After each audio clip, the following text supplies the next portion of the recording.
Oke, Mas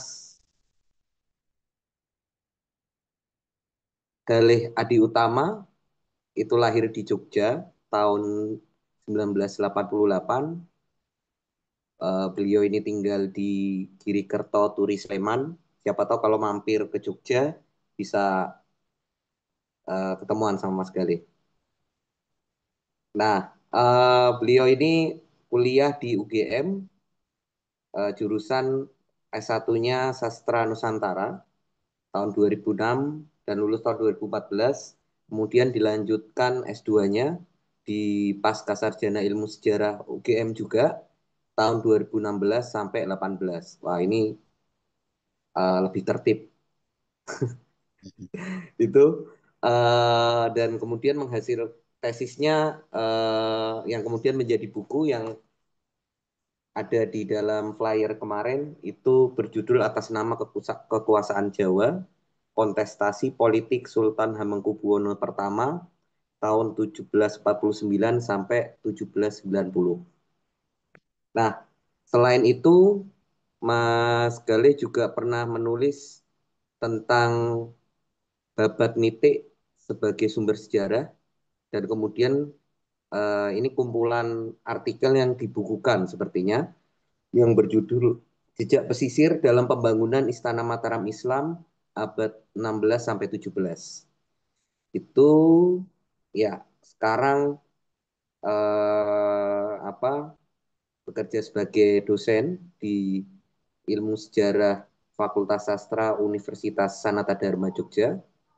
Kemudian eh, riwayat pekerjaannya tahun 2023 itu ada menjadi narasumber Safari Duta Museum, kemudian diskusi Lincaan Sukowati, kemudian bedah buku sekitar Proklamasi 17 Agustus 1945, kemudian alih aksara terjemahan arsip Puro Paku Alaman, kemudian tahun 2024 menjadi tim ahli pemutakhiran konten label diorama Museum Benteng Fredebel.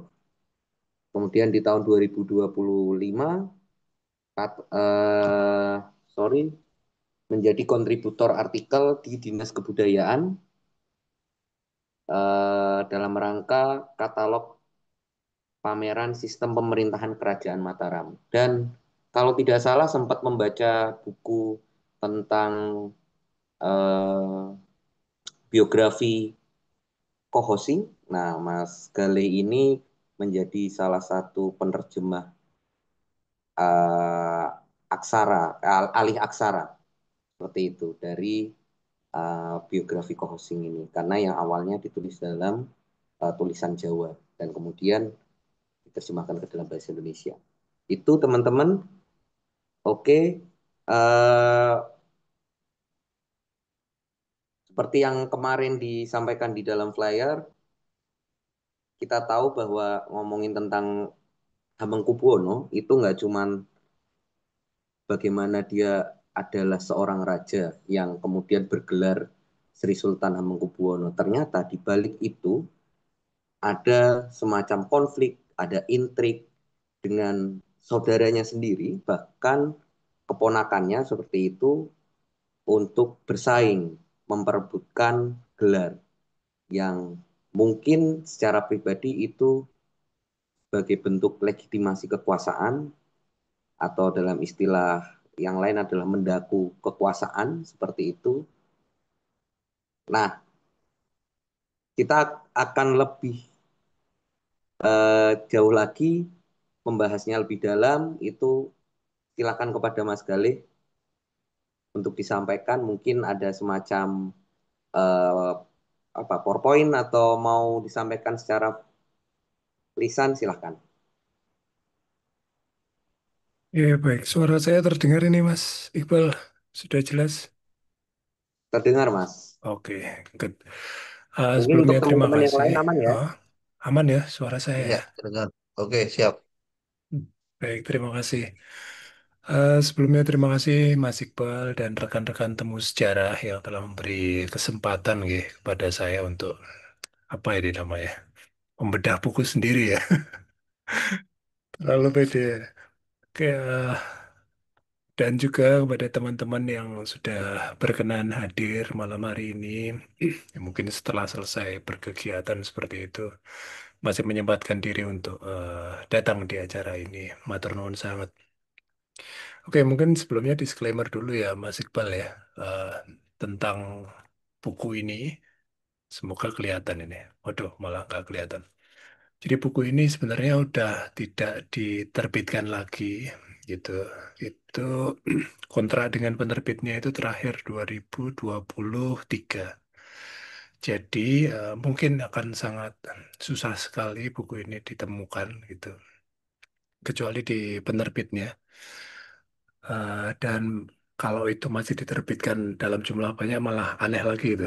Karena memang sudah kontraknya udah habis di 2023 dan belum ada rencana untuk diterbitkan lagi. Oke. Jadi buku ini bisa bisa akhirnya diterbitkan pada waktu itu tahun 2020 karena kebetulan pembimbing dan para penguji saya di S2 mensupport saya untuk bisa menjadikan tesis itu menjadi buku seperti itu. Dan baru bisa terwujud pada tahun 2020. Sehingga memang secara kurang lebih isinya itu ini banget ya, tesis banget ya, bukan bahasanya populer gitu. Nah, itu yang menjadi kekurangan saya dalam dalam menyusun buku ini. Tetapi paling tidak buku ini sudah 3 tahun bertahan di pasar dan berjumpa dengan para peminatnya dan saya kira semoga bisa miguna nih atau berguna gitu. Oke, Eh, mungkin saya izin ini ya Mas ya, izin apa share screen sebentar gitu ya. Oke, saya izin share screen. Ah, mungkin nggak banyak, hanya 20 slide mungkin. Waktu saya berapa ini Mas? Mas Iqbal, waktu saya berapa menit? 10 menit, 15 menit? 40 menit mungkin cukup ya. Waduh, terlalu lama ya malah ya. Oke, oke. Baik, ini sudah saya coba ringkas begitu dan semoga nanti berhasil memantik minat dari teman-teman yang sudah hadir di layar Zoom ini ya. Oke, jadi eh, pada waktu itu ide penulisan buku ini adalah berkaitan dengan mata kuliah studi arsip yang kami rekan-rekan mahasiswa jalani di Arsip Nasional Republik Indonesia. Pada waktu itu kami ditugaskan untuk segera mencari topik yang kira-kira memungkinkan untuk dijadikan penelitian tesis gitu. Apa gitu kan. Nah, karena pada waktu itu juga saya kepikiran tentang apa namanya sejarah lokal gitu. Isunya masih santer terdengar pada waktu itu. Dan kebetulan saya lahir dan besar di Jogja, maka saya tidak ingin jauh-jauh untuk menuliskan tesis saya gitu. Ya, oke, kita tentang Jogja saja. Nah, rasa penasaran saya kemudian langsung kepada Hamengkubuwono pertama ketika di Arsip Nasional Republik Indonesia itu saya menemukan surat-surat eh, tertanda dan tertanda nama beliau Hamengkubuwono pertama dan capnya sekaligus. Jadi ada cap lilin merahnya itu. Nah, saya baca-baca, kemudian saya menemukan sesuatu yang mencurigakan di sana bagi saya, karena selama ini yang saya kenal itu adalah Raja Yogyakarta mengenakan gelar nama Hamengkubuwono gitu, bukan Pakubuwono. Nah, di dalam surat-surat itu uniknya itu saya menemukan bahwa Raja pertama Yogyakarta ini tidak menggunakan gelar Hamengkubuwono, tetapi justru malah Pakubuwono. Nah, yang membedakannya dengan raja dari Surakarta, kalau Surakarta itu kan Sunan ya, Sunan Pakubuwono. Sementara pasca perjanjian Giyanti 1755 itu, Yogyakarta sebenarnya sudah disepakati harus menggunakan gelar Hamengkubuwono, tetapi pada kenyataannya gelar itu belum secara konsisten digunakan oleh Sultan Hamengkubuwono sendiri. Jadi masih menggunakan Pakubuwono sampai nanti sekira tahun 1770-an seperti itu. Nah, latar belakang dari penelitian ini adalah yang pertama, bahwa pada tahun 1749 Mangkubumi menggunakan gelar nama susunan Pakubuwono ing Mataram gitu kan.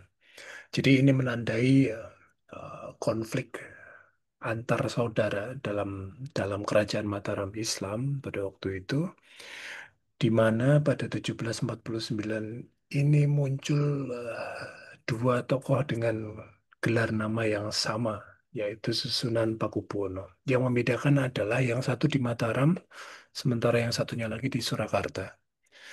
Lalu, eh, 1755, seperti yang kita ketahui dalam Perjanjian Giyanti, Pangeran Mangkubumi atau Hamengkubuwono pertama itu ditetapkan sebagai raja dengan gelar Sultan Hamengkubuwono. Nanti akan saya tunjukkan ininya ya, dokumen Perjanjian Giyanti 1755. Lalu lanjut lagi 1763 sampai 1773, Pangeran Mangkubumi atau Hamengkubuwono pertama menggunakan nama Pakubuwono. Jadi Hamengkubuwono yang sudah disepakati tadi di 1755 ini belum konsisten digunakan oleh Pangeran Mangkubumi sendiri. Lalu 1774, Pangeran Mangkubumi diketahui sudah menggunakan gelar nama Sultan Hamengkubuwono dalam Serat Bumi Pasiten. Nah, ini menjadi satu pertanyaan besar bagi saya. Mengapa selama kurang lebih berapa puluh tahun itu Hamengkubuwono pertama seakan-akan belum pasti gitu, belum merasa yakin gitu menggunakan gelar nama Hamengkubuwono, tetapi justru malah Pakubuwono. Oke, kemudian yang saya permasalahkan di sini ya. Nah, ini kebetulan rekan-rekan S2 pasti sudah dituntut harus membuat masalah gitu kan. Nah, rumitnya akhirnya saya sampai pada satu pertanyaan yang mengganggu pikiran saya pada waktu itu. Mengapa Pangeran Mangkubumi mengenakan nama Pakubuwono? Baik sebelum maupun sesudah menjadi Raja Ngayogyakarta Hadiningrat. Eh, Pertimbangan pertama karena mungkin teman-teman yang sering membaca tentang sejarah Yogyakarta pasti sudah akrab dengan Marley Reclef ya.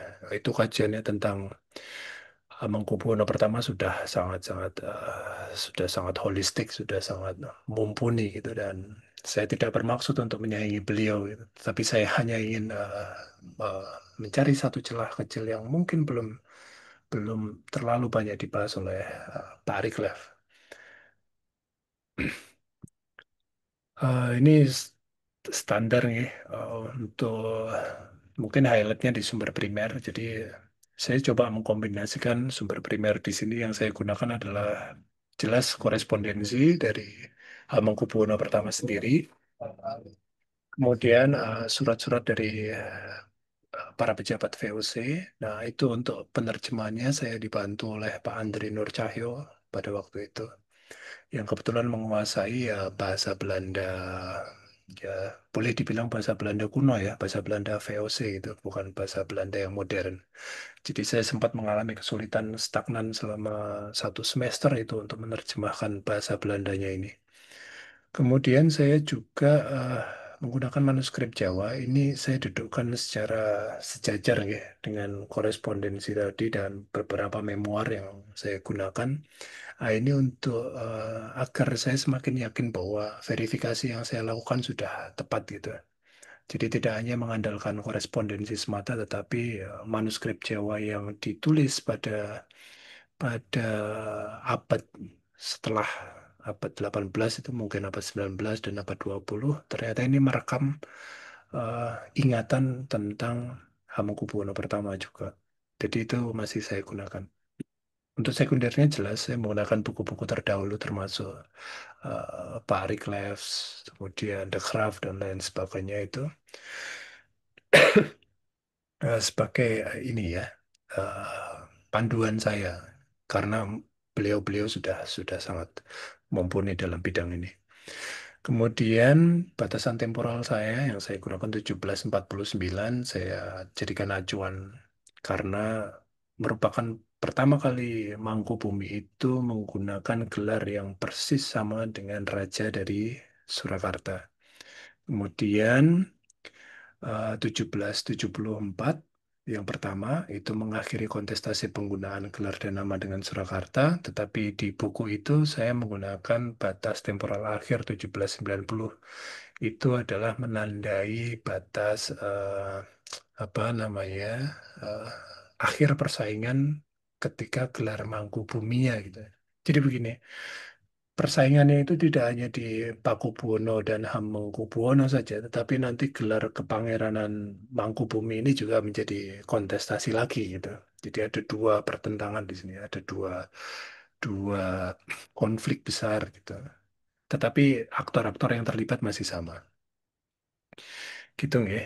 Ah, Kemudian untuk bisa memahami bagaimana gelar dan nama ini bisa digunakan oleh Hamengkubuwono pertama dan mungkin para leluhurnya juga yang pernah terlibat dalam perang suksesi di Mataram Islam, tidak bisa kita jauhkan dari konsep kekuasaan dalam pemikiran orang Jawa gitu. Nah, mungkin teman-teman sudah banyak yang membaca kajian dari Semar Said Purtono, kemudian Benedict Anderson, atau nanti siapa namanya, Niels Mulder dan lain sebagainya yang memang memang memiliki fokus kajian dalam bagaimana kekuasaan itu bekerja gitu di masyarakat Jawa Jawa gitu. Nah, ini tidak berjauhan juga dari yang namanya keseimbangan. Keselarasan dan keseimbangan ini merupakan sesuatu yang begitu diupayakan ya. Nah, jika ada sesuatu hal yang mengganggu keseimbangan itu, nanti ini dianggap akan merusak aturan yang ada di sekitarnya yang sudah terjaga. Maka nanti kita dapat melihat juga bagaimana Mangkubumi itu muncul untuk berusaha menyeimbangkan itu semua gitu. Menyeimbangkan ketidakteraturan yang telah terjadi pada masa pemerintahan Pakubuwono yang kedua. Nah, kekuasaan di di pemikiran orang Jawa ini dilihat sebagai sesuatu yang real gitu, eh, yang nyata. Menurut Anderson ini sifatnya itu homogen, jumlahnya tetap dan absolut. Dapat dilihat itu, dapat di apa ya? Dia berbentuk gitu. Mungkin dapat kita buktikan adalah dengan misalnya ini, keris misalnya ya. Keris itu kan misalnya Hamengkubuwono IX misalnya memberikan keris kepada Mas Iqbal gitu. Itu pasti dianggap ada kekuasaan yang melekat di keris itu gitu. Dan kemudian keris itu akan diwariskan secara turun-temurun oleh Mas Iqbal. Nah, melalui keris itulah kekuasaan ini tersimpan di sana dalam bentuk keris itu. Makanya oleh Anderson ini disebut absolut, gitu. Berjumlahnya tetap, jumlahnya dalam keris itu. Nah, kemudian mungkin bisa kita perluas lagi dalam khasanah konflik ya, di Mataram. Nah, ketika satu kerajaan itu terpecah, gitu kan, pasti kan ada memunculkan apa namanya para pemimpin-pemimpin baru itu. Nah, itu yang dimaksudkan dengan kekuasaannya terpecah, tapi jumlahnya tetap. Nah, oleh karena seseorang ingin berkuasa sangat apa ya, sangat besar gitu, menguasai satu wilayah yang besar, maka dia tinggal mengumpulkan orang-orang ini. Karena tiap-tiap orang itu di wilayah-wilayah tersebut itu mewakili kekuasaannya dengan jumlah yang masing-masing dimiliki untuk dikumpulkan lagi. Nah, kemudian untuk konsep yang ketiga, saya menggunakan konsep stranger king gitu. Stranger king itu atau raja asing atau orang asing. Ini betul-betul menjadi satu faktor yang tidak bisa ditinggalkan untuk memahami bagaimana kekuasaan itu bekerja di Jawa itu, di periode ini. Eh, Bila sebelumnya satu kerajaan itu saling apa ya, saling berinteraksi dan konflik itu dengan cara penaklukan, pada periode ini eh, pertengahan abad 18 itu tidak lagi digunakan penaklukan, tetapi digunakan negosiasi atau persetujuan. Kalau abad kita melihat abad 16, kita melihat abad ke-17 itu masih sering saling serang ya, seperti Sultan Agung menaklukkan Surabaya atau percobaan ke Batavia gitu. Tetapi di abad ke-18 ini tuh pertengahannya itu mulai mulai apa ya, negosiasi ini menjadi satu hal yang penting. Dan Stranger King termasuk orang religius, kemudian VOC itu berdaya tarik untuk dijadikan sekutu. Dia adalah power tambahan. Jadi jika kita berhasil bernegosiasi, menjalin aliansi dengan pihak ketiga ini, kemungkinan besar kita dapat eh, dapat apa namanya, dapat eh, menaklukkan oposisi kita. Gitu ya. Nah, gelar Raja Mataram Islam, mungkin ini yang secara umum saja ya. Yang mungkin teman-teman juga masih bisa temukan gitu di Sultan Hamengkubuwono ke-10 atau di Sunan Pakubuwono yang ke-13. Yang pertama adalah susunan, ini sudah akrab ya dengan kita, dengan bentuk pendeknya itu Sunan. Ada mungkin Wali Songo sangat menggunakan ini. Lalu ada Panembahan, ini Raja pertama Mataram Islam. Lalu Sultan juga, yang tadi sudah saya sebut. Ada Senopati Ngalogo, ini Panembahan Senopati, kombinasi. Kemudian ada Abdurrahman, Saidin, Panotogomo, dan Khalifatullah. Oke, semuanya memiliki arti masing-masing.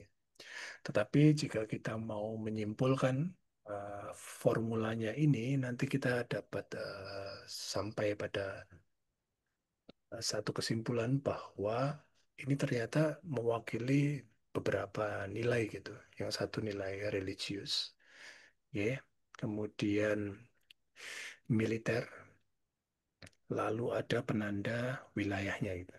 Nah, religius ini juga tidak hanya berkutat masalah agama, tetapi dia juga uh, bergerak di bidang ranah apa namanya intelektual gitu. Ya. Nama raja-raja Mataram Islam. Mungkin bisa kita sebutkan di sini ada Mangkurat gitu. Pakubuwono, Mangkubuwono, Nyokrovati, Nyokrowarti variannya, kemudian ada Nyokrokusumo dari Sultan Agung, Mangkunegoro, Mangkubumi. Nah, mungkin dari daftar ini kita uh, penasaran ya kenapa itu jangan-jangan salah sebut itu Paku dan Mangku gitu. Oke, tapi nanti ini akan kita buktikan dalam suratnya ya. Bagaimana tulisan dalam aksara Jawa, Paku dan Mangku itu bentuknya sangat jauh berbeda. Jadi kita tidak tidak bisa apa ya langsung mengambil kesimpulan bahwa ini salah salah pelafalan saja, tetapi ini sudah dalam bentuk tulisan. Ya. Oke. Nah, kembali ke sejarah kontestasinya dulu sebelum Mangkubumi atau Hamengkubuwono pertama tadi menggunakan gelar namanya untuk sarana kontestasi, itu leluhurnya sudah terlebih dahulu memberikan contoh bagaimana gelar dan nama itu bisa digunakan oleh para eh, pihak perlawanan gitu terhadap raja yang tengah berkuasa. Contohnya misalnya di dalam periode Sultan Agung sendiri itu menyamai Pangeran Banten yang dianugerahi gelar Sultan dari Mekah gitu. Jadi sebelumnya Sultan Agung kan belum menggunakan gelar Sultan, masih menggunakan gelar Susuhunan gitu. Itu pada tahun 1625 setelah menaklukkan Surabaya. Karena gelar yang paling tinggi pada saat itu adalah Susuhunan. Tetapi kita melihat di sini pada tahun 1638 itu tren gelar tertingginya bukan lagi Susuhunan gitu, tetapi sudah Sultan. Oleh sebab itu Sultan Agung itu mengirim utusan sampai ke Mekah sana untuk mendapatkan izin penganugerahan gelar Sultan. Kemudian Pangeran Puger 1677 itu menggunakan gelar susunan Ngalogo saat Keraton Pleret jatuh. Jadi ini ketika Mataram Islam dipimpin oleh anaknya Sultan Agung, yaitu Amangkurat yang pertama. Nah, pada tahun 1704, ini pada waktu Amangkurat pertama sudah wafat, begitu.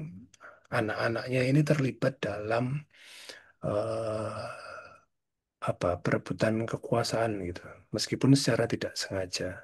Nah, Pangeran Puger ini mengira bahwa dirinya lah yang akan menjadi Amangkurat kedua. Makanya beliau menggunakan gelar susunan Engaloko. Lalu pada tahun 1704, beliau menggunakan susunan Pakubuwono ketika mengambil alih kekuasaan Mataram Islam dari susunan Mangkurat yang ketiga, dari keponakannya sendiri. Jadi ini kita sebut perang suksesi ya dalam sejarah panjang Mataram Islam. Lalu Pangeran Blitar pada tahun 1719, 1723 itu beliau keluar dari istana dan matekraman gitu menggunakan gelar nama Sultan Ibnu Mustafa Pakubuwono. Ya, jelas ini bukan gelar resmi dari kerajaan, tetapi ini adalah gelar yang digunakan oleh beliau sendiri untuk apa ya, untuk meningkatkan loyalitas dari para pengikutnya jelas dan menempatkan dirinya itu sebagai setara dengan raja yang sedang berkuasa. Lalu Mas Karendi, mungkin ini salah satu peristiwa yang terkenal ya, ketika Cucu Mangkurat ketiga itu oleh pemberontak dinobatkan sebagai raja bergelar nama Susunan Kuning ketika berhasil mengambil alih keraton Mataram Islam yang di Kartasura. Oke, jadi kita melihat dalam dalam sejarah kontestasi itu gelar Susuhunan dan gelar Sultan itu seringkali digunakan oleh para dalam tanda kutip pemberontak ya untuk menandingi kekuasaan yang dimiliki oleh raja. Mungkin perlu saya perlihatkan di babat tanah Jawi gitu. Misalnya ini, Pangeran Purboyo berseru, semua orang yang sedang menghadap ini semua saksikanlah bahwa Adinda Pangeran Blitar aku nobatkan menjadi raja beristana di Kartasekar, bergelar Sultan Ibnu Mustafa Pakubuwono, Senopati Ngalokong Abdurrahman Sainuddin Ponotokomo. Gelarnya panjang, lengkap, hampir mirip dengan yang digunakan oleh Raja Surakarta. Yang membedakan adalah Ibnu Mustafanya saja itu, ya kan? Ini yang ada di bawah tanah Jawi ya. Ya, meskipun kita perlu meragukan apa yang ada tertulis di bawah tanah Jawi karena ini produksinya kan sudah jauh jauh apa ya, sudah jauh ketika peristiwa itu berlangsung gitu. Nah, tetapi di sini ingatan memori masyarakat Jawa tentang persamaan gelar itu sudah ada. Gitu. Lalu, nah, kita masuk ke kontestasi pertama Mangkubumi, yaitu mengenai ragam gelar yang akan dikenakan oleh Mangkubumi sebelum akhirnya beliau menjadi raja pertama Yogyakarta. 1747, Pangeran Mangkubumi memutuskan keluar dari istana Mataram Islam di Surakarta dan memutuskan untuk bergabung dengan pihak pemberontak. Hal ini disebabkan oleh eh, apa ya janji Dewa. da- janji dari Pakubuwono yang kedua pada waktu Dua. itu untuk mengusir pemberontak yang ada di Sukawati ternyata tidak ditepati. Mangkunegoro. Nah, ini menurut Mangkubumi, hal itu sudah Satu. menyalahi keseimbangan yang terjadi di Istana Mataram gitu.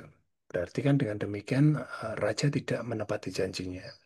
Sabto Pandito Ratunya tidak bekerja di sana. Nah, ini satu hal yang sangat riskan yang dilakukan oleh Pakubuwono kedua. Tetapi di sini kita tidak sedang menghakimi Pakubuwono kedua itu bersalah atau benar atau bagaimana begitu ya. Tetapi kita melihatnya secara historis. Nah, Pakubuwono kedua mengapa memutuskan untuk tidak menepati janjinya begitu? Didasarkan pada pertimbangan yang masuk akal. Mengapa dikatakan masuk akal pada waktu itu? Karena jika salah satu pangeran gitu berprestasi dan kemudian diberi tanah yang sebegitu luas untuk dikuasai sendiri, itu dikhawatirkan dapat eh, apa namanya, dapat muncul, dia dapat membentuk kekuasaannya sendiri sehingga nanti malah bisa mengancam eksistensi dari raja yang sedang berkuasa. Ini tidak hanya dari gubernur jenderal saja saran itu diberikan, tetapi juga dari para petinggi Mataram Islam. Ini akan sangat berbahaya jika Mangkubumi itu diberikan tanah seluas 3.000 atau 4.000 cacah. Gitu. Saya kira di sini tidak hanya Mangkubumi saja yang dikhawatirkan seperti itu, tetapi kepada semua pangeran. Karena saudara-saudara Mangkubumi itu kan banyak ya, saudara-saudara Mangkubumi banyak dan itu bisa memunculkan perasaan iri hati juga khawatirnya. Dan semakin memperuncing konflik yang ada di internal Mataram Islam. Oke, nah eh, Mangkubumi ketika keluar dari Istana Mataram Islam di Surakarta itu kemudian mengambil basis pemberontakannya di Sokawati. Sokawati itu adalah tanah yang sebelumnya dijanjikan agar bisa dikuasai oleh Mangkubumi sendiri. Nah, ini akhirnya ke sana bertemu dengan Raden Masaid ya, Mangkunegoro pertama dan mengambil gelar Pangeran Adipati Sokowati. Dari peristiwa ini, Mangkubumi belum belum dapat dikatakan menandingi raja yang sedang berkuasa karena gelar yang dikenakannya pun masih terbatas pada Pangeran Adipati atau Pangeran Merdiko gitu, otonom. Oke, jadi masih masih kecil gitu kekuasaannya masih kita lihat belum terlalu tinggi seperti raja. Nah, 1749 eh, ketika harus pemberontakan Mangkubumi aliansi dengan masa itu sudah begitu besar, itu beliau dinobatkan sebagai raja bergelar nama Susuhunan Pakubuwono ing Mataram. Nah, perbedaannya dengan yang Sokowati tadi, jelas bahwa di sini sudah digunakan gelar Susuhunan dan Pakubuwono itu sekaligus. Dua gelar yang yang jelas-jelas menandingi raja yang sedang berkuasa di Surakarta. Ya, meskipun sebelum ini ada susunan yang Banaran ya, masih ada Banaran gitu. Tapi yang ini persis sama dengan yang di Surakarta. Nah, ini jelas menandakan matahari kembar sudah terbit di bumi Mataram. Nah, sementara kekuasaan Jawa tidak mengenal adanya dua pemimpin yang berkuasa sekaligus. Maka salah satunya ini harus entah bagaimana caranya harus bisa merelakan gitu, harus bisa melepas itu salah satu. Nah, namun yang tidak disangka-sangka adalah pada 1752 itu aliansi Mangkubumi dan Masaid yang sudah terkenal tadi, yang sudah menjelajah ke berbagai sudut Mataram Islam gitu, justru pecah karena adanya isu yang bermunculan bahwa Mas Said itu diduga akan mengambil alih kedudukan yang sudah diambil oleh Mangkubuwono yang sedang digenggam oleh Mangkubumi begitu. Nah, justru isu yang beredar ini semakin merenggangkan hubungan antara keduanya dan jelas ini mengarah kepada perpecahan. Nah, situasinya semakin rumit bahwa Mas Said Matekeraman sendiri, Mangkubumi juga masih Matekeraman sendiri. VOC kebingungan harus bagaimana ini karena kepentingan mereka juga terancam di pedalaman Jawa Tengah. Dan kita tahu sendiri juga Pakubuwono ketiga yang mewarisi kerajaan yang tidak dapat dikatakan tenang-tenang ini saja, kebingungan untuk menyelesaikannya seperti apa. Nah, akhirnya tercetus ide untuk mendatangkan salah seorang tokoh religius gitu pada tahun 1754 yaitu Tuan Said Besar atau nama orinya maaf saya agak lupa Said Basah atau siapa seperti itu. Tetapi orang Jawa melafalkannya Said Besar gitu. Yang berasal dari negeri Rom, ya. Nah, ini ditugaskan untuk memediasi Pangeran Mangkubumi dan Susuhunan Pakubuwono yang ketiga. Ini pun juga agak ini ya, agak tricky gitu. Karena ada dugaan juga bahwa Tuan Said Besar ini hanya orang yang di apa direkayasa gitu seperti tokoh religius. Padahal ya, kita belum tahu seberapa valid informasi tersebut ya. Tetapi yang jelas ini fungsinya adalah untuk memediasi saja. Oke, tapi pada kenyataannya kan ya membuahkan hasil gitu. Nah, 1755 Perjanjian Giyanti Pangeran Mangkubumi disepakati menggunakan gelar nama Sultan Hamengkubuwono. Nanti akan saya perlihatkan ya. Oke, ini Naskah Perjanjian Giyanti 1755 mungkin akan saya zoom dulu. Nah, apakah ini terlihat oleh teman-teman tulisan Hamengkubuwono ini meskipun dalam lafal bahasa Belanda? Hamengku Kelihatan, Pak. Buwana ya. Sudah jelas Buana. ya Hamengku Buwana. Hamengku ya, bukan Paku Buwana. Nah, sementara itu nanti saya akan ke aksara Jawanya. Sebentar. Aksara Jawanya itu di... Hmm. Nah, ini.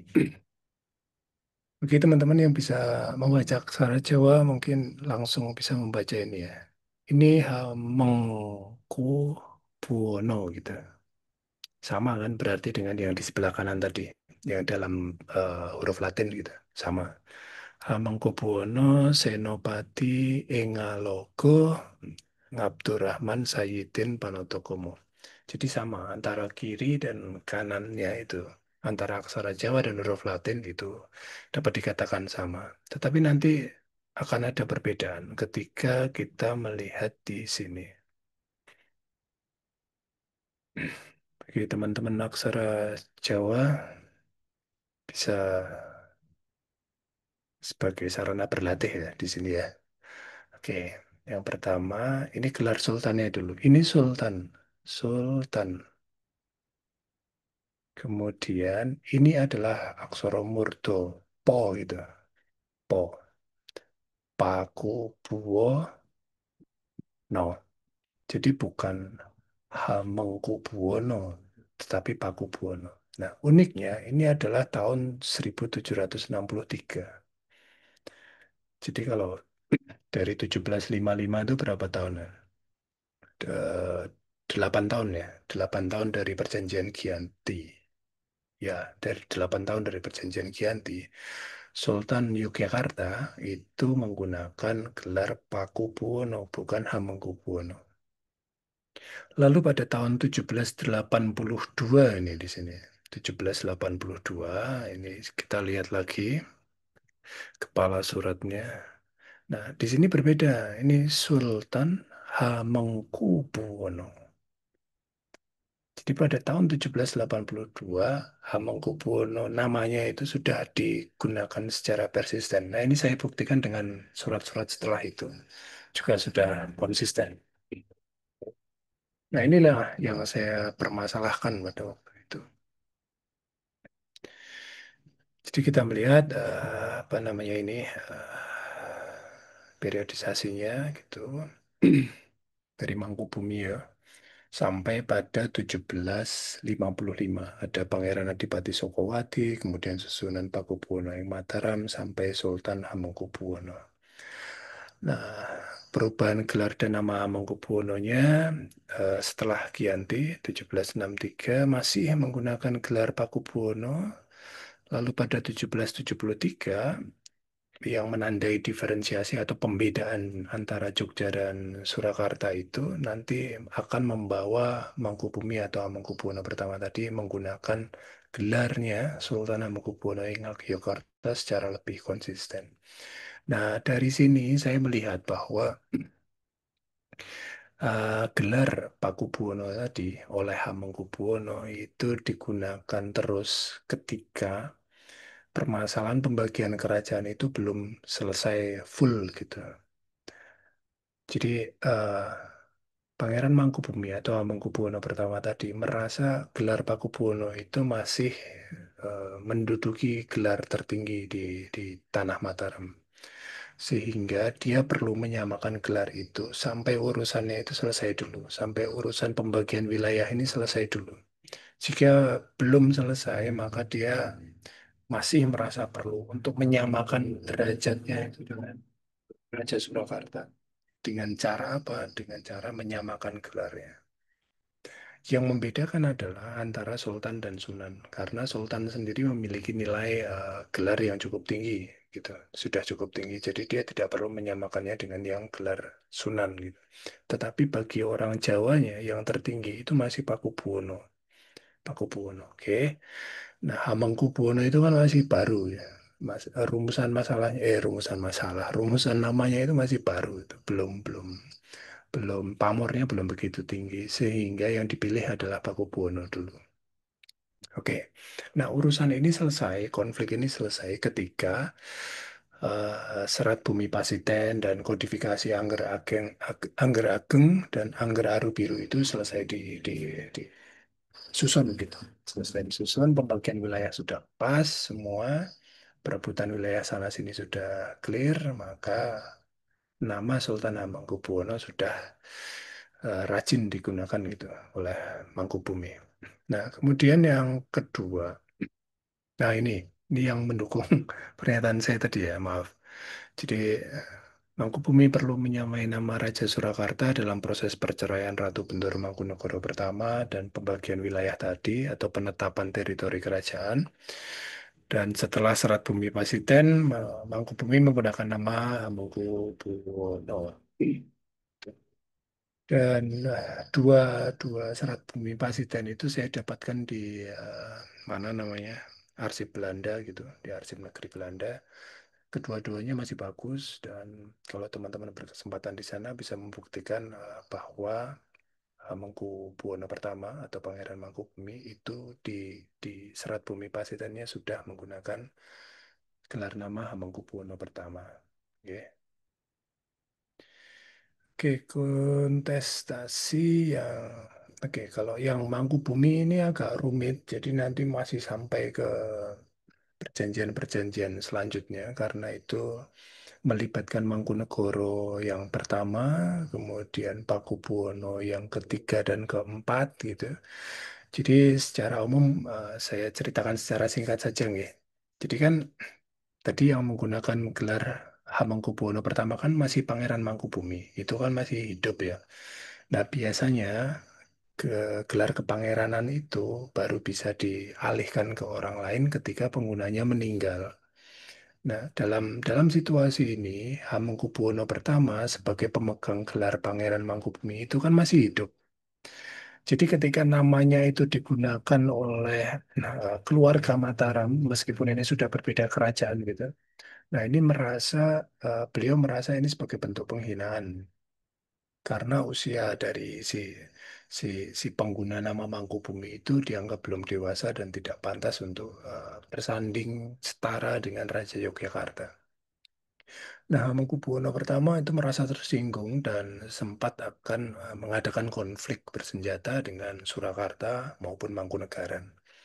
Nah, pada akhirnya VOC juga yang direpotkan pada urusan ini itu mengundang raja-raja Forster London itu duduk di meja perundingan lagi untuk mencari solusi bersama itu agar jangan sampai gara-gara gelar Mangkubumi ini nanti tiga kerajaan itu justru saling bertengkar satu sama lain lagi gitu. Nah, ini kan dari perspektif VOC ketika melihat konflik antar kerajaan ini disebut seperti konflik anak-anak gitu sedang berebut nama gitu, sedang berebut mainan gitu. Tetapi justru kalau kita melihat itu dari gagasan konsep kekuasaan Jawa, hal ini sangat bertentangan gitu. Karena ini eh, apa namanya permasalahan nama, sebuah nama ini begitu penting dan itu mewadai segala macam kemampuan Adi Kodrati dalam seorang tokoh gitu.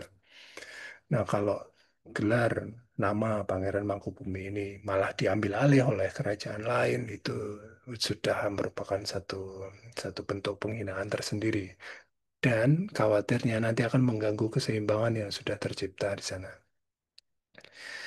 Oke, jadi saya sampai pada satu kesimpulan bahwa sebagai manifestasi kekuasaan, gelar dan nama dalam perebutan supremasi tunggal tahta Mataram Islam itu oleh Mangkubumi berfungsi sebagai wadah jenis-jenis kekuasaan dan sarana kontestasi. Seperti yang saya sebutkan tadi, setiap gelar itu ada nilainya sendiri dan itu diharapkan mampu diwadahi oleh raja gitu. Dalam hal ini Pangeran Mangkubumi. Kontestasi penggunaan gelar dan nama oleh Mangkubumi didasari oleh ideologi keseimbangan Jawa dan kepentingan penguasaan atas suatu wilayah. Mungkin teman-teman masih ingat tadi bahwa Mangkubumi memutuskan untuk keluar dari istana Mataram Islam di Surakarta karena kekecewaannya terhadap kepemimpinan Pakubuwono kedua yang dimana kerajaan pada waktu itu sedang gonjang-ganjing, sedang tidak seimbang gitu. Nah, Mangkubumi merasa merasa penting untuk muncul sebagai penyeimbang kekacauan yang sedang terjadi gitu. Nah, untuk konsep yang ketiga, tokoh agama dan kompeni hadir sebagai pihak ketiga dalam konflik politik internal Kerajaan Mataram Islam. Di sini saya tidak meniadakan adanya kepentingan ekonomi, kepentingan politis yang dimiliki oleh VOC ya, kompeni itu sendiri. Tetapi peran mereka begitu sentral di sini eh, agar Trah Mataram ini tidak saling membinasakan satu sama lain gitu, tetapi justru dapat hidup berdampingan gitu. Karena jika tidak, sangat mungkin dalam konflik internal ini satu sama lain saling menundukkan gitu. Oke, Oke, mungkin ini terlalu panjang ya Mas Iqbal. Sepertinya saya sudahi saja. Oke, Pas banget waktunya. Karena itu pas kebetulan ya. tadi kita juga Semoga. udah mulainya jam 8 lebih tuh. Hmm. Nah, oke teman-teman, pemaparan yang menurutku apa ya, benar-benar bikin kita nggak nyangka gitu di balik apa istilahnya kemegahan keraton, kemudian kebangsawanan mereka ternyata ada intrik-intrik di balik ketiga raja yang pada waktu itu sedang berkuasa. Nah, oke, kita langsung masuk aja ke sesi tanya jawab. Mungkin dimulai dari aku sendiri mungkin, Mas. Kan gini, Mas. Kalau kita ngelihat ya secara istilahnya level atau kasta lah, itu kata Pakubuwono kemudian Hamengkubuwono bisa dikatakan itu setara, ya kan? Tapi mengapa kemudian jika dibandingkan dengan Mangkunegoro itu seolah-olah kemudian levelnya ada di bawahnya. Dan ini jelas berbeda dengan konteks Paku Alam ya, yang mungkin hampir setara dengan Paku Buwono maupun Hamengkubuwono. Ini apakah itu berkaitan dengan sisi historisnya para raja-raja ini, latar belakang mereka atau bagaimana? Sehingga kemudian nama itu dipilih menjadi Hmm. nama mereka masing-masing gitu. Oke, jadi saya melihat dari ini ya Mas, Mas Iqbal, perkembangan pemahaman eh, terutama para bangsawan ini ya, memandang kosmos mana yang lebih besar pada waktu itu dan kata apa yang bisa mewakilinya. Mungkin kita ingat ada siapa namanya Hanyokroowati dan Hanyokrokusumo gitu. Nah, Sultan Agung atau yang bapaknya yang Nyokrovati. Nah, kata nyokro di sini kan sudah dapat dikatakan tren pada masa periode itu gitu. Tetapi pada periode selanjutnya pasca Sultan Agung, nyokro ini tidak digunakan lagi. Tetapi yang digunakan adalah rat gitu, mangkurat. Rat itu juga dapat kita artikan alam semestanya, semesta yang besar gitu, lebih dari negara, lebih dari tanah gitu. Tetapi alam semestanya orang Jawa, bukan alam semestanya orang Barat. Ini sangat berbeda ya, jadi tidak bisa kita sandingkan satu sama lain.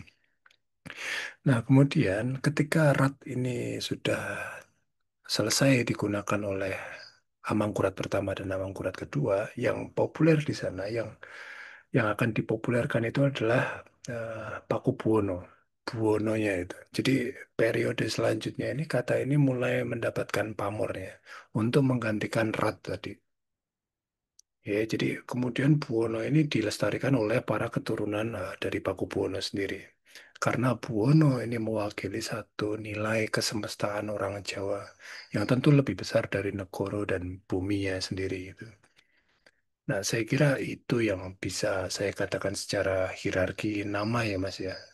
Buwono ini masih sampai saat ini bahkan nama itu masih masih memegang tingkat tertingginya. Saya kira nggak ada tuh orang yang namanya Hamengkubuwono selain Sultan gitu.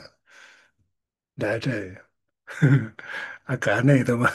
Kita kalau ada yang pakai Hamengkubuwono atau Pakubuwono gitu. Tapi Wamen kalau itu kalau Mangku Alam ada Jogja. pemain sepak bola.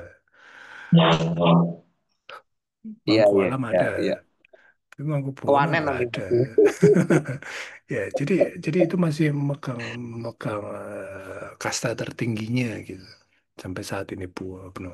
Bahkan ini masih dimodifikasi ya oleh raja sendiri menjadi Bawono gitu. Nah, kita melihat bahwa setiap periode ini ada tren tersendiri. Ada perumusan lagi gitu. Kata apa yang kira-kira bisa, bukan kira-kira, yang pada waktu itu, pada periode tertentu, ini betul-betul mewakili alam semesta orang Jawa itu. Gitu Mas Iqbal nih dari saya nggih.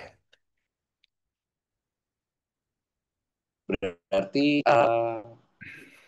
ini kan pernah tuh kebetulan baca-baca atau lihat konten gitu ya. Itu negara sendiri itu pada awalnya masih merupakan wilayah kadipaten yang dimana itu secara hirarki karena kelihatan ya dari gelarnya juga Pangeran Adipati. Nah, ini kemudian berpengaruh dalam pemilihan nama Mangkunegoro. Jadi bukan lagi Mangkubuwono atau apa Mangkubuwono jelas tidak mungkin. Kemudian Pakubuwono juga tidak mungkin dipilih oleh Mangkunegoro dan ada kaitan historis juga sepertinya dengan kakek atau ayahnya saya lupa. Itu adalah Arya Mangkunegoro yang dibuang ke Ceylon ya kalau nggak salah waktu itu Betul, betul. Jadi yang kemudian itu dipilih. sedikit menambahkan Mas, Mhm. untuk yang Mangkunegoro itu sebenarnya gelar untuk putra mahkota itu dalam tradisi Mataram Islam itu. Jadi diharapkan putra mahkota itu memiliki skill untuk memimpin eh, apa ya negara gitu, bukan dalam arti presiden gitu enggak, cuman keperajaannya gitu. Baru nanti kalau kemampuannya sudah mumpuni, dia akan memimpin alam kesemestaan Jawa gitu. Itu untuk yang perbandingan hierarki Mangkunegoro dan Hamengkubuwono atau Pakubuwono. Karena pada selanjutnya gelar putra mahkota itu juga masih menggunakan Hamengkunegoro gitu di tiap-tiap kerajaan ini. Gitu. Betul, Oke, betul, terima betul. kasih Mas Dan, Iqbal. ya, betul. Itu kenapa teman-teman kemudian dalam konteks kepemilihan nama ini kemudian berpengaruh bahkan juga sekarang eh, Sri Sultan Hamengkubuwono X mengangkat putrinya itu kan sebagai penerus dengan nama GKR Mangkubumi juga. Nah, ini juga digunakan secara turun-temurun dalam konteks Keraton Jogja. Itu. Nah, oke teman-teman, masih ada 20 menit lagi, 15 menit lagi. Silakan untuk teman-teman yang mungkin ingin bertanya terkait dengan politik Jawa atau kemudian tentang Solo, Solo, Jogja, atau mungkin juga terkait dengan bagaimana Mas Galeh ini menelusuri sumber-sumber sampai bahkan ke Belanda gitu kan. Nah, silakan mungkin bisa bertanya lebih dalam kepada Mas Galih. Ada yang ditanyakan oleh teman-teman? Silakan. Monggo silahkan, siapa tahu tadi dalam penjelasan saya ada banyak yang kurang pas gitu dan teman-teman ingin apa ya namanya ya kritik gitu. Monggo silahkan. Ya. Baik, saya mungkin Oke, paling sedikit. apa? Samsul. Oh, Mas Samsul. Oke, Mas. Oke. Silakan Baik, Mas Samsul. Assalamualaikum warahmatullahi Oke. Assalamualaikum warahmatullahi wabarakatuh. Mas Galih dan Mas Iqbal yang kami hormati tentunya. Tadi yang sering beberapa kali disampaikan oleh Mas Galih bahwa eh, muncul beberapa kekuatan ya barangkali di antaranya tokoh-tokoh di dalam satu kerajaan barangkali tadi yang pertama ketika Mataram itu belum terpecah, tentunya adalah anggota-anggota kesultanan sendiri yang atau kerajaan sendiri yang mempunyai power gitu ya, sehingga itu adalah kekuatan-kekuatan mungkin yang diperhitungkan. Kemudian muncul Belanda tadi ya, VOC ya. Kemudian muncul VOC, kemudian tadi disebutkan bahwa di antara beberapa kekuatan itu, eh, selain kekuatan yang muncul di dalam kerajaan atau kesultanan atau keraton, ada Belanda dan agama tadi ya, tokoh-tokoh agama mungkin gitu ya. Jadi barangkali barangkali bisa dimunculkan yang dimaksud dengan tokoh agama itu seperti apa? Apakah bagian dari pejabat keraton sendiri, atau barangkali tokoh spiritual yang mungkin sangat diagungkan di situ, sehingga ketika menentukan suatu kebijakan, memang orang-orang ini adalah orang-orang yang dihadirkan untuk menentukan, memutuskan suatu keputusan. Kemudian gelar, terkait dengan gelar tadi barangkali ada beberapa nama-nama Jawa tadi yang sudah dibahas terkait dengan mungkin Buwono, kemudian Rat tadi ya, dan lain-lain. Kemudian saya juga mengamati ada dua nama atau tiga nama yang disisipkan dengan nama Abdurrahman dan Abdul Hamid, ketika Abdurrahman tadi beberapa raja itu menyisipkan nama nama Islam, anggap aja gitu ya. Kemudian ketika Diponegoro menyisipkan nama Abdul Hamid kalau nggak salah. Itu apakah ada kaitan dengan Ottoman barangkali ya? Ketika itu barangkali khalifah yang di sana mungkin yang sedang eh, eh, memerintah adalah nama-nama itu, sehingga nama-nama itu memang digunakan kan sebagai bentuk hubungan antara kesultanan atau kerajaan yang ada di Jawa dengan Ottoman barangkali. Barangkali itu yang saya tangkap. Barangkali mohon pencerahan dari Mas Galih dan Mas Iqbal barangkali. Terima kasih. Assalamualaikum warahmatullahi wabarakatuh.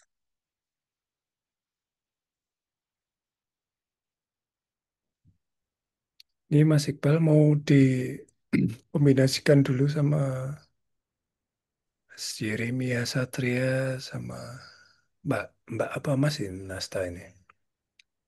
Oh, oh. Boleh digabung aja kali ya Mas. Oke, Mas Nasta dulu kali ya. Mas Nasta ini dari UNS ini. maaf Mas Nasta. Monggo Mas Monggo Mas Nasta. Nasta. Udah sering dipakai juga. Eh, saya mau tanya Mas kali. Jadi kebetulan saya juga senang baca soal bukunya Eric Lev dalam Mangkubuwono pertama.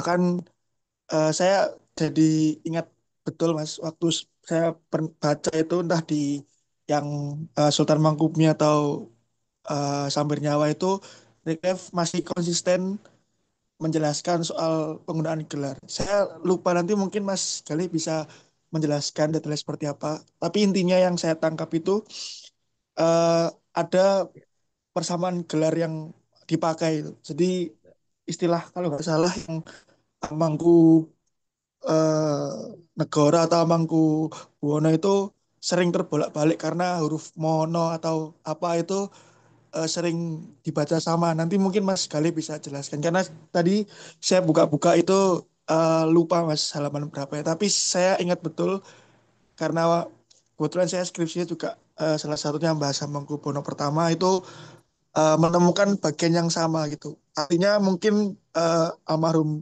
Rick itu tidak mendalami lagi selama mungkin puluhan tahun soal itu karena saya juga menyadari bahwa sebenarnya gelar-gelar yang dipakai oleh raja-raja Mataram itu sebenarnya sama secara arti umumnya. Cuman eh, kadang ada perbedaan-perbedaan dikit yang Diksi. mungkin Mas eh, Galih itu menyampaikan ada gengsinya gitu. Ada gengsi sendiri. Jadi ada gelar yang lebih tinggi dan sebagainya. Lalu yang kedua Mas, tadi soal gelar, saya juga melihat peta politik dan kepribadian Hamengkubuwono pertama itu dari mungkin menariknya dari awal Yogyakarta itu berdiri sampai nanti menjelang wafat itu beda-beda kepribadian politiknya. Nanti mungkin Mas Galih bisa menjelaskan kenapa Hamengkubuwono pertama itu bertindak demikian gitu. Kenapa apa ya, mungkin ada faktor-faktor lain atau apa yang saya juga kebetulan tidak mendalami di era-era tahun mungkin awal Gianti sampai 70-an karena memang saya tidak membaca banyak sumber di situ. Mungkin nanti Mas kali bisa menyampaikan saya. Dan yang satu Mas, ini saya, mengganjal di saya kenapa Wycliffe lebih memilih diksi Sultan Mangkubumi untuk menyebut Hamengkubuwono pertama daripada menggunakan gelar Hamengkubuwono pertama. Sedangkan Wycliffe di buku Sabar Nyawa itu konsisten memakai nama Mangkunegoro dari awal sampai akhir. Sekian, Mas. Terima kasih Mas Nasta. Mas Yeremia, monggo. Yap, silakan Mas Satria, yes, Mas Yeremia Satria. Cek. Suara saya bisa kedengaran? Om Iqbal? Ya, Oh, gitu. Mas. Sebelumnya, Sugeng Dalu untuk Mas Gali, dan juga Sugeng Dalu juga untuk Om Iqbal, Sugeng Dalu untuk Mas Nasta yang sudah bertanya tadi di awal. Kemudian setelah itu juga di sini untuk juga TTW yang sudah memfasilitasi ya untuk diskusi pada malam hari ini. Tak lupa juga di sini pada malam hari ini ada senior saya dari Madiun yaitu Mas Akris Samsul Umar yang juga ikut bergabung dalam diskusi pada malam hari ini. Sugeng Dalu, Mas Aklis, kita bertemu kembali dalam diskusi pada malam hari yang baik. Ye, luar biasa sekali mengenai tentang yang penelitian yang disampaikan oleh Mas Gali dan ditulis oleh Mas Gali mengenai tentang Sultan Hamengkubuwono pertama atau yang dikenal dengan nama kecilnya Raden Mas Sujana kalau tidak salah ya. Semoga saya tidak salah dan tidak keliru. Nah, yang ingin saya tanyakan itu ada dua pertanyaan Mas Gali sebelumnya. Em, Begini Mas Gali, saya sempat, saya kebetulan saat ini kan sedang melanjutkan studi lanjut S2 di Undip Semarang, Magister Ilmu Sejarah Undip Semarang. Nah, di tengah kesibukan saya dalam melakukan pengerjaan tesis saya ini, itu Mas Gali, ada studi kasus lebih tepatnya. Suatu hari ketika saya sembari dalam penelitian tesis saya ini, saya juga ada kerjaan freelance untuk mengajar di salah satu lembaga bimbingan belajar di Sidoarjo. Kebetulan saya asli dari Sidoarjo. Nah, ketika saya mengajar suatu hari, saya begitu kagetnya. Ternyata dari sekitar beberapa anak yang saya ajar di ruangan bimbel itu, ternyata ada salah satu yang masih merupakan keturunan dari em, Mangkunegoro pertama atau Sambernyowo kalau dalam apa eh, bahasa Inggrisnya oleh Eric Chopin disebut sebagai soul catcher gitu kan. Terus kemudian setelah itu sebenarnya malam hari ini saya mau mengundang dia untuk hadir dalam diskusi pada malam hari ini, tapi ternyata berhalangan hadir karena masih em, mungkin masih perlu ya untuk belajar mendalami mengenai tentang sejarah leluhur. Ah, menurut Mas Gali nih, kita tahu bahwasanya hari-hari ini di pembelajaran sejarah, apalagi dari lingkup sejarah yang diajarkan di sekolah-sekolah, kadangkala kerap kali bahkan untuk mengenai kajian-kajian seperti yang dilaksanakan baik itu oleh Om Iqbal mengenai tentang Adipati Semarang, lalu kemudian Mas Gali mengenai tentang Kanjeng Sultan Hamengkubuwono atau Raden Mas Sujana, lalu kemudian Mas Nasta itu pada masa-masa perang Jawa, kemudian juga Mas Aklis yang mengenai tentang Raden Ronggo Prawiro Dirjo Ketiga. Nah itu mengenai tentang Hamengkubuwono pertama ini sendiri. Kalau menurut Mas Gali sendiri nih, kira-kira sejauh mana sih dalam buku-buku teks pembelajaran sekolah itu menyinggung banyak peran mengenai tentang Pangeran Mangkubumi atau Raden Mas Sujana alias Hamengkubuwono pertama ini. Karena kan hari-hari ini kita juga sedang dihadapkan juga pada em, isu tulisan sejarah ya di pusat yang dimana masih sangat hangat bahkan dibahas sampai hari ini. Itu yang pertama, Mas Gali. Kemudian yang kedua, sejauh pantauannya rekan-rekan teman-teman yang ada dalam diskusi pada malam hari ini, mungkin dari Mas Gali, dari Om Iqbal, dari Mas Nasta, atau bahkan juga dari Mas Aklis yang menulis mengenai tentang Jawa, Jawa Tengah bagian selatan yang lebih tepatnya, atau bahkan mungkin wilayah pesisir kalau untuk khususnya Om Iqbal mengenai tentang Adipati Semarang Astra Wijaya. Kira-kira ketika pada saat terjadi peristiwa setelah geger pecinan itu kan kalau tidak salah kan mungkin tadi sempat disinggung juga oleh Mas Gali dalam slide-nya mengenai tentang bergabungnya Sambernyowo atau Kanjeng Pangeran Arya Mangkunegoro yang pertama dengan ayah mertuanya ya. Sehingga tadi kan sempat disebutkan kalau tidak salah salah satu gelaran dari Sultan Hamengkubuwono pertama alias Raden Mas Sujana itu adalah Kanjeng Sultan Ing Kabanaran.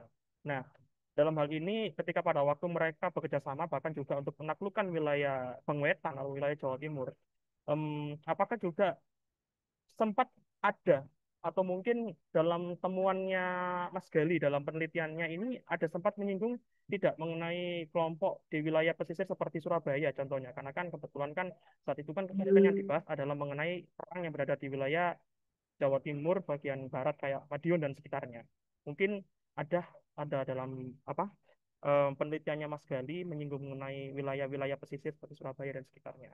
Mungkin dua pertanyaan itu yang ingin saya sampaikan. Kurang lebihnya saya mohon maaf. Terima kasih. Terima kasih Iya. Mas Yeremia Satria. Monggo Mas, kali Oke, mau dijawab langsung ketiganya. oke siap. Cukup banyak ya. Ini coba semoga catatan pertanyaannya eh, tidak salah. Oke, untuk pertanyaan pertama tadi dari Mas Samsul Huda mengenai tokoh ketiga ya, pihak ketiga ya, antara ada tokoh religi, kemudian VOC sebagai pihak ketiga itu seperti apa. Nah, saya menempatkan itu saya melihat itu dari konsep Stranger King tadi, Mas. Stranger King ini adalah entah siapapun itu tokohnya, tetapi dia berdiri di antara dua pihak yang sedang berseteru gitu. Biasanya dia dari pihak asing, nah itulah kenapa dia disebut dengan Stranger King gitu. Stranger King. Nah, VOC memegang kendali penuh di sana karena mereka memiliki sumber daya yang mumpuni pada waktu itu, sumber daya manusia dan sumber daya persenjataan.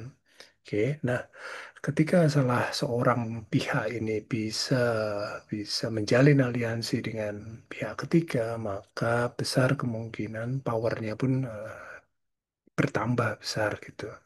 Nah, baik VOC maupun tokoh religius ini nanti atau Said Besar atau nanti Mas Nasta itu menyebut Syekh Ibrahim gitu kan. Nah, tokoh religius ini pun didatangkan karena memang pada waktu periode ini masyarakat Jawa secara umum dan bangsawan secara khususnya itu masih memandang tokoh religi ini pada tingkat hierarki yang sangat tinggi gitu. Mungkin kalau kita boleh untuk mundur eh, agak lebih jauh lagi, kita mendapati bahwa Sultan Agung juga pernah kan untuk menaklukkan Giri kalau saya tidak salah. Nah, ini membuktikan kepada kita bahwa unsur agama ini tidak ingin dilepaskan gitu. Maksud saya adalah raja juga ingin menguasai untuk unsur agama. Dia jangan sampai berdiri sendiri. Oleh sebab itu, eh, raja-raja menginginkan gelar bernuansa agama itu di balik namanya. Karena jika ini dibiarkan sendiri, maka potensi untuk usurpasi atau potensi untuk menggulingkan kerajaan mungkin yang dipimpin oleh Sultan Agung pada waktu itu sangat mungkin bisa terjadi. Karena kita melihat dari nilai loyalitas para pengikutnya. Loyalitas pengikut agamawan pada era ini sangat begitu besar gitu. Eh, Sangat berbeda dengan para pengikut untuk raja yang sekuler kalau boleh saya bilang itu. Nah, kita bisa melihatnya dari kisah Sunan Giri, bagaimana para loyalisnya itu betul-betul siap mati itu. Ya. Nah, maka yang ingin saya sampaikan di sini adalah ini nyambung dengan Abdurrahman tadi ya. Meskipun memang pamor gelar bernuansa Islam itu tadi Sultan Abdurrahman, kemudian yang ditegaskan lagi itu Panotogomo gitu, dan berakhir dengan Khalifatullah kalau untuk yang Jogja ini, menandakan bahwa nilai agama betul-betul menjadi hal yang ingin disatukan dalam diri raja itu. Raja ingin mewadai kekuatan itu. Dengan demikian, raja nanti, maaf, ini ada orang lewat. Tembus ya suaranya ya. Lagi seru banget ya, naik motor Iya, sambil cerita di jalan. iya, Oke, jadi kembali lagi nilai agama tadi menunjukkan bahwa raja ini adalah wakil dari wakil Tuhan di kota Allah gitu, penjaga kota Allah gitu ya, dipercaya gitu. Jadi jangan sampai ada figur-figur lain yang berkuasa lebih daripada raja. Maka kita tidak heran ya akan di kota-kota Islam atau di kerajaan-kerajaan Islam itu pasti di belakang masjid besarnya ada kauman ya, yang dikumpulkan di sana dekat dengan raja gitu, tidak berjauhan. Oke, ini sudah terdengar lagi buatan Mas Satria. Semoga dan Mas Iqbal suara saya terdengar ya. terdengar. Oke, Terdengar Mas, aman. oke, terima kasih, terima kasih. Oke, terima kasih Mas Samsul Huda ya. Baik, Semoga terima kasih. bisa menjawab Mas Samsul. Ya, Kemudian tadi yang kedua Mas Nasta ya, antara Aksoropo dan Mengku, kemudian karakter politik Hamengkubuwono. Oke, jadi kita sama-sama pembaca buku Reclave tampaknya Mas Nasta ya. Saya juga jadi ingat bahwa Pak Reclave sempat menyinggung hal itu gitu. Dan tidak mau ambil pusing tentang tentang tentang ini. Tetapi kalau kita melihat perseturuan ini sebenarnya sudah disampaikan oleh Punsen gitu. Kalau eh, kita pernah mendengar nama Punsen, seorang peneliti dari eh, masa-masa pemerintah kolonial Hindia Belanda gitu. Jadi kalau boleh saya bacakan ya dari penelitiannya Punsen, sengketa penggunaan nama Pakubuwono telah diselesaikan ketika perjanjian Giyanti berlangsung. Disepakati bahwa kata paku itu tadi akan disimpan, tidak dikenakan, dan tidak pula dihapuskan karena nilai kehormatan yang terkandung di dalam nama tersebut. Kemudian, kedua raja tersebut disarankan untuk tidak menggunakan kata paku dalam komposisi nama mereka. Nah, saya kira Pak Arief juga sudah membaca ini karena dalam dalam daftar pustaka Pak Arief juga pernah menyebut Punsen gitu, menyebutkan di situ Punsen. Nah, sehingga nama Paku di sini betul-betul membuat bingung beberapa orang juga. Bahkan kita sendiri yang di Jawa itu, antara Paku dan Hamengku ini apakah betul-betul bermakna sama atau justru berbeda? Karena dalam kosakata bahasa kita, kita mengenal paku gitu sebagai pasak gitu kan, pasak bumi gitu, pasak bumi untuk atau pasak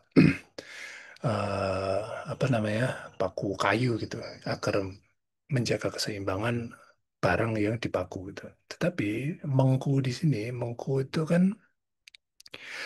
dapat kita maknai untuk menjaga keseimbangan, memangku anak misalnya di kedua paha kita agar jangan sampai dia goyang kanan ke kiri. Nah, secara esensi dua kata ini mengandung mengandung makna yang memang serupa gitu. Tetapi dalam perspektif kita, ya, dalam perspektif kita, dua kata itu tidak bisa disamakan. Gitu. Dua kata tersebut tidak disamakan dan kita perlu menempatkannya pada konteks periode historisnya. Ketika Pakubuwono itu dianggap namanya lebih tinggi daripada nama yang lainnya, karena itu nama seorang raja, bukan nama seorang pangeran. Gitu, ya. Ini adalah nama yang mewakili eh, seberapa besar kekuasaan raja. Nah, nah itulah yang saya selidiki, Mas, untuk Po dan Mo-nya itu. Karena dalam penulisan Jawa, dua kata ini dituliskan sangat-sangat berbeda, kalau boleh saya bilang itu. Antara aksara Po dan aksara Mo itu sendiri sudah beda. Kemudian ada sandangannya juga kalau Meng gitu kan. Meng berarti ada perubahan vokal dari A menjadi Eng. Nah, ini sudah berbeda. Kita tidak bisa menyamakan itu gitu. Nah, jadi saya sampai pada tahap kesimpulan pada waktu itu dalam penelitian saya bahwa dua kata ini memang dimaknai berbeda oleh kedua pihak ini. Sehingga perlu disepakati bahwa dalam perjanjian Giyanti, nama Pakubuwono tidak boleh digunakan oleh Pangeran Mangkubumi, tetapi harus menggunakan nama baru yaitu Hamengkubuwono. Ya. Tapi nanti di dalam perjanjian Giyanti juga itu yang ditandatangani oleh Pangeran Mangkubumi atau Hamengkubuwono pertama itu ternyata nama yang digunakan pada saat itu juga adalah Pakubuwono. Oke Mas, Mas Iqbal, mungkin saya izin lagi memperlihatkan teks naskah perjanjian Giyanti ya, yang di bagian tanda tangan ya. Ini menarik Boleh ya Mas. bagi saya. Sebentar.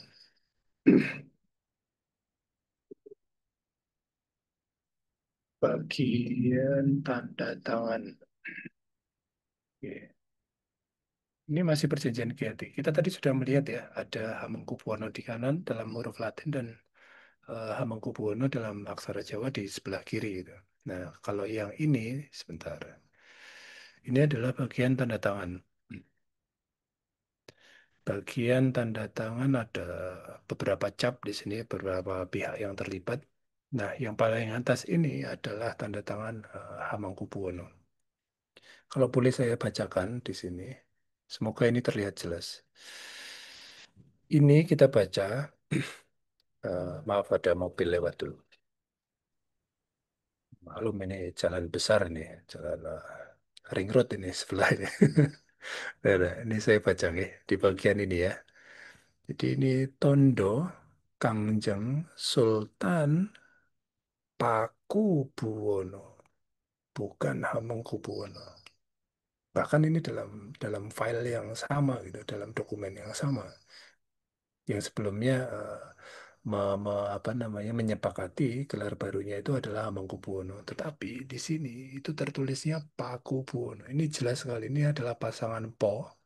Kemudian ini aksara Ko ditambah dengan suku ya. Pakubuwono, Senopati, Engaloko, Ngabdurrahman, Sayyidin, Panotogomo, Khalifatullah. Ini yang menarik dari perbedaan, uh, bukan perbedaan namanya apa, perseteruan antara aksara Po dan aksara Mo yang sampai saat ini membuat saya terheran-heran ya. Kenapa ini bisa menjadi satu konflik besar gitu. Gitu ya, ini saya stop share dulu, kemudian karakter politik Hamengkubuwono kalau boleh saya simpulkan secara kronologisnya, Mas, bahwa memang sebelum perjanjian Giyanti itu kan sebelum memberontak, eh, Mangkubumi atau Hamengkubuwono pertama itu kan sempat menjadi tangan kanan dari Pakubuwono kedua, orang kepercayaan, bahkan sempat dinaikkan jabatannya menjadi Lurah Sentono atau orang kepercayaan raja. Nah, dari sana beliau memiliki pengetahuan politik yang begitu begitu mumpuni dan sehingga untuk memutuskan keluar dari Istana Surakarta itu bukan perkara yang mudah gitu. Karena ini adalah berarti dengan demikian menggelorakan perlawanan terhadap saudaranya sendiri. Nah, di Babat Tanah Jawi ini diceritakan secara dramatis bahwa Pakubuwono kedua itu saudaranya sempat-sempatnya memberi uang saku kepada Mangkubumi yang akan keluar dari Istana Surakarta gitu. Nah, orang Jawa memandang perpisahan ini sebagai sesuatu yang susah dilakukan itu. Jadi ini bukan perkara mudah, baik dari pihak Mangkubumi maupun pihak Pakubuwono yang kedua. Nah, kemudian karakteristiknya itu Mangkubumi itu terbukti tidak meluluh lantakkan atau mengambil alih kerajaan Mataram Islam di Surakarta seperti yang dilakukan oleh Susuhunan Kuning sebelumnya. Nah, hal ini pun masih masih membuktikan bahwa aliansi besar, kalau Rick menyebutnya aliansi ternama gitu, Mangkubumi dan Raden Mas Said, sekeren-kerennya mereka itu tidak meluluh lantakkan atau merebut mengambil alih keraton Surakarta, gitu. Tetapi hanya bergerak di sekitarnya saja, mengubarkan perang-perang kecil kemudian mengambil alih wilayah-wilayah yang sudah terlepas dari Surakarta. Hal ini menunjukkan bahwa Mangkubumi atau Hamengkubuwono pertama menurut saya itu tidak tidak ini ya, tidak konfrontatif banget gitu terhadap saudaranya sendiri gitu. Tetapi yang ingin digugat oleh Mangkubumi adalah bagaimana pihak asing itu mengintervensi kerajaannya sendiri. mengintervensi saudaranya, kemudian mengambil alih pesisir. Itu kan diambil alih semua toh, dan belum dikembalikan kepada Mataram Islam. Otomatis finansial kerajaan itu terganggu. Nah, inilah yang dicoba untuk digugat oleh Mangkubumi pada periode ini. Nah, kemudian kenapa Wycliffe menggunakan nama Sultan Mangkubumi gitu dalam bukunya? Kenapa tidak Hamengkubuwono saja? Nah, saya kira ini berkaitan dengan hal yang tadi ya. Ini karena masih simpang siur juga pada waktu itu. Mungkin pada penelitiannya Prof. Wycliffe, ini sebenarnya pakai gelar Hamengkubuwono atau Pakubuwono gitu. Tetapi yang jelas dia adalah seorang pangeran Mangkubumi yang menjadi sultan gitu. Nah, inilah yang menjadi permasalahan bagi kita yang ingin mempelajari bagaimana kompleksitas penggunaan gelar di ranah Mataram pada periode ini. Ini sempat bikin saya ini ya ubanan pada waktu itu. Uban saya tambah banyak untuk memikirkan kontestasi yang sebegitu rumit perkara penggunaan gelar dan nama gitu. Oke. Nah, mungkin kita bisa membaca di uh, pembukaan apa pendahuluan dalam bukunya Prof. Wycliffe ya, Mas. Saya juga agak lupa mengapa beliau memutuskan untuk memberikan judul itu Sultan Mangkubumi, bukan Hamengkubuwono. Kemudian sejauh mana buku sejarah membahas Hamengkubuwono pertama ini pertanyaan dari Mas Satria ya Mas. Terima kasih Mas Satria. Jadi sebenarnya buku ini tesis ini bisa saya susun karena rasa penasaran saya terhadap Hamengkubuwono sendiri gitu. Jadi saya lahir, tumbuh dan besar di Jogja, itu saya sangat minim pengetahuan. Padahal saya tinggalnya juga di kota Jogja gitu. Tetapi dalam buku-buku sejarah, teks sejarah yang saya pelajari mungkin SD, SMP, SMA itu tidak secara kontinu membahas sejarah lokal sendiri, tetapi yang dibahas adalah sejarah lingkup nasional seperti itu ya Mas. Jadi sehingga ketika saya melakukan penelusuran sumber dan berusaha menyusun tesis ini, saya mengalami berbagai macam kesulitan dan ibaratnya mempelajari semuanya dari nol gitu. Mempelajari Yogyakarta dari nol kembali. Mulai dari mana? Kalau kita pakai bukunya The Graph, mulai dari kerajaan Islam pertama gitu. Tetapi dari periode sebelumnya kita juga akan mempelajari bagaimana Mataram itu mulai ditinggalkan pada era kerajaan Hindu-Buddha gitu kan. Nah, jadi berkat ini juga saya mempelajari itu meskipun ya mungkin kurang mendalam dan hal ini membuktikan bahwa secara lokal di ranah akademik kita terutama untuk pembelajaran anak muda itu belum optimal gitu. Tetapi kita lebih menekankan pada sejarah-sejarah yang sifatnya itu nasional. Oke, itu memang memang memang penting gitu. Karena kan menurut Kunto Wijoyo di tataran SD pendidikan itu sifatnya estetis. Kemudian SMP itu sifatnya etis. Kemudian yang di SMA itu sudah kritis dan lingkup perkuliahan sudah akademis gitu kan. Jadi tentang kepahlawanan, rasa cinta tanah air memang itu perlu dibutuhkan. Tetapi untuk yang tataran kritis ini sebaiknya sudah mulai secara atau unsur-unsur lokalitas itu mulai di ini ya, di drill gitu kepada generasi muda. Nah, saya kira terkait pertanyaan Mas Satria tadi membahas Hamengkubuwono pertama, mungkin pada waktu saya dulu masih masih minim Mas, atau mungkin saya yang kurang jauh dalam penelusuran. Tetapi saat ini sudah banyak tentang Hamengkubuwono pertama. Bahkan pihak keraton sendiri kemarin sempat menggelar satu pameran gitu yang bertemakan tentang Hamengkubuwono, khusus Hamengkubuwono pertama. Dan kebetulan saya diundang menjadi satu pembicara juga tahun berapa itu, 2019 kalau tidak salah, sebelum COVID. Tuh, ya. Jadi memang ini mulai digelurakan kembali baik dari pihak kesultanan maupun dari Dinas Kebudayaan. Saya kira sudah melakukan upaya yang untuk mensosialisasikan sejarah lokal sendiri. Apakah sempat adakah yang menyinggung tentang Surabaya itu pada masa konflik ini? Kebetulan saya tidak sampai ke Surabaya, Mas. Maksudnya pembahasan tidak sampai ke yang Surabaya, apalagi pesisir. Karena konteksnya pesisir di sini sudah saya asumsikan berada di tangan Belanda gitu, VOC. ya, sudah diserahkan dalam kekuasaan mereka untuk melunasi hutang-hutang dari yang apa yang dibebankan kepada Mataram Islam dari perang-perang sebelumnya. Ya, jadi mohon maaf untuk Surabaya saya tidak membahas gitu dari periode ini. Terima kasih Mas Satria.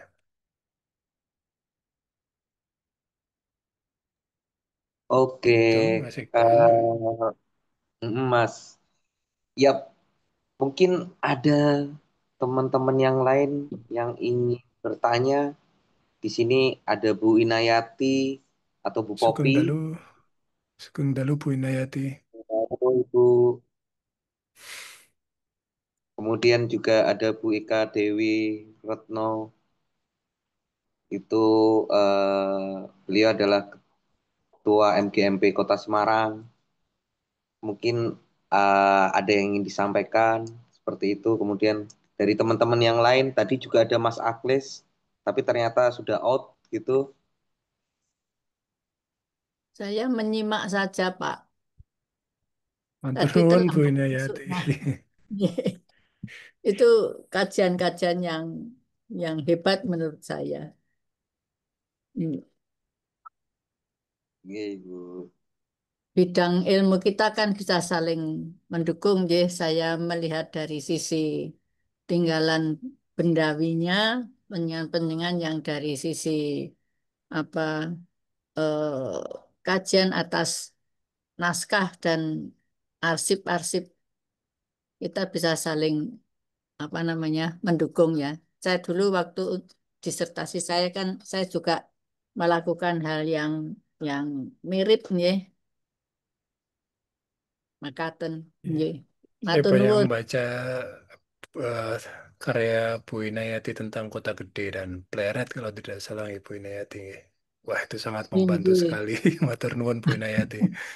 Saya yang matur nuwun nih, pengen melanjutkan apa yang dulu sudah dilakukan, yang sudah saya lakukan.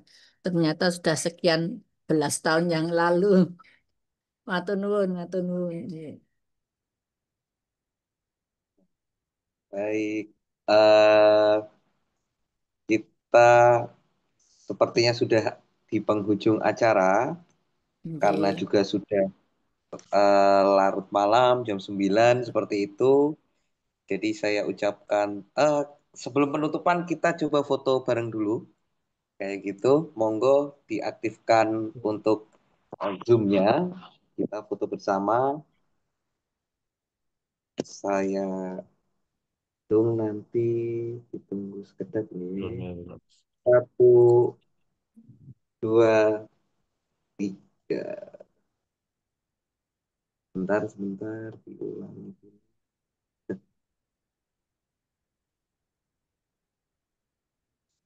Ya, satu, dua, tiga.